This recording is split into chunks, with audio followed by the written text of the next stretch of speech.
So my name is Kassandra Gordon. I'm a fine jeweler. My identity found me via my parents. So my parents are both Jamaican. I was born here. I was born in Stoke-on-Trent. Then I moved to Birmingham, so my accent, my formative years are there. Then I moved to Coventry. Then I moved to Liverpool. Then I moved to Coventry back again. And then I lived in London. So even though people will see me as British Jamaican, I do see that I'm a bit of a nomad because I lived in different places. And I feel like I'm quite international as well. So if you could call me an international dreamer and nomad altogether. My vision is a bit cliche, but I really want to make the world a better place than how I left it.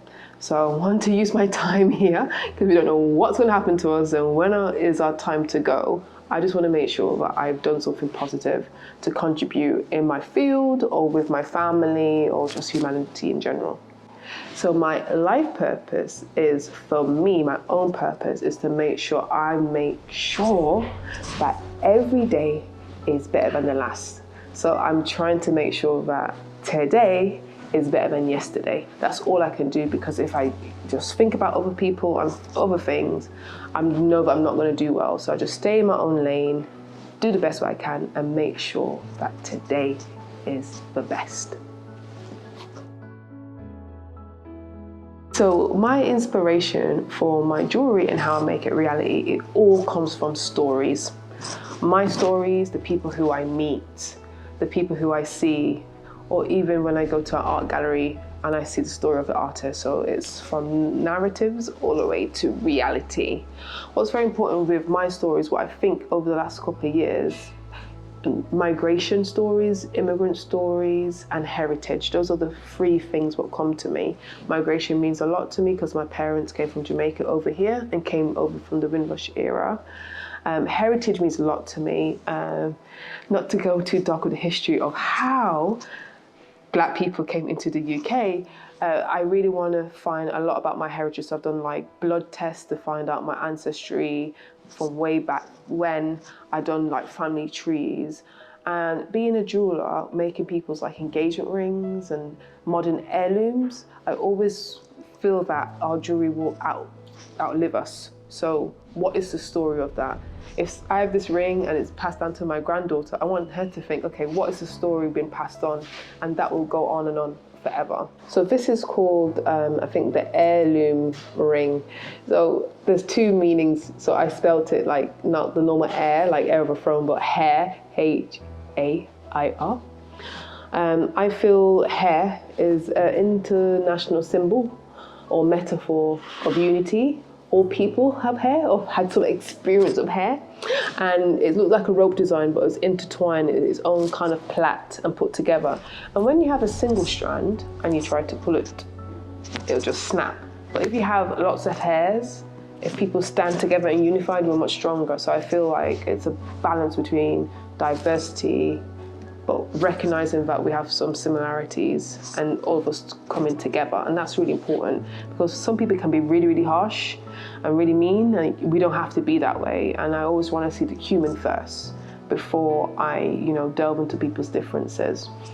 And heirloom, as I said earlier, I just love learning about heritage and traditions and rites of passage. What makes a certain culture a culture? To have certain things that people practice. What is your practice?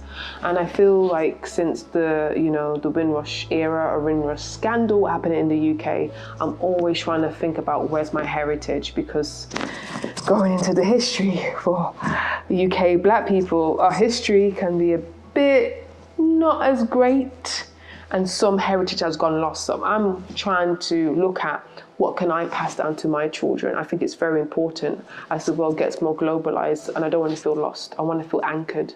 I want to feel like as a child of an immigrant that I have a home and I have references which I can lean on and to make me who I am.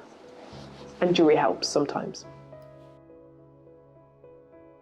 My success story, that's a bit of a tricky question for me. So I have kind of two. So I'm cheating a little bit, but one of my success stories with a plural is when I create bespoke jewelry for somebody. And with an engagement ring, usually if it's a heterosexual couple, they come to me and it's usually a guy, a male. So I'm designing jewelry and making jewelry for someone who I haven't met. So the reward is when that person gets proposed to and receives the ring and she loves it. That is a success story. It's like being a detective for someone you don't know and you're designing them and you haven't met them. You're just getting clues. The second success story is when I did a project working with people who had cancer, and we used jewelry as a medium for them to tell their stories through cancer. So they expressed themselves going through their chemo, their experiences, their loss, how they feel for a difficult time. And we discussed and designed jewelry, and I made it for them. And then they wear it with pride. To, you know, one girl from Great Ormond Street, you know, one of her pendants, what she designed, reminded her of a cancerversary, which is a term of when the day you get diagnosed. Some people see it as a very tough time, but she turned it around and used her jewelry to say, look, I'm owning this. This is not happening to me. This is just part of life, and I'm going to own it, and I'm going to beat cancer. And those are the great things I can do with jewelry. I can have a socially engaged art side, and I can do other bespoke things for people. How do we encourage people to go for their dreams, even though there might be obstacles and setbacks? I would say, I just want to say that I don't like giving advice. That's the one thing I don't like doing, because I feel people have their own answers. So to be clear, you know what's right for you. It's just taking the courage to do it.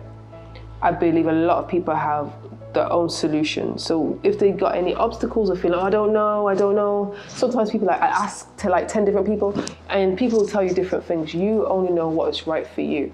So the obstacle is getting from your own head and taking action and being consistent until you get your goal.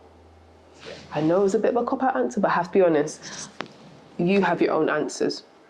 Do what's best for you and make a commitment and keep on doing it until you get it.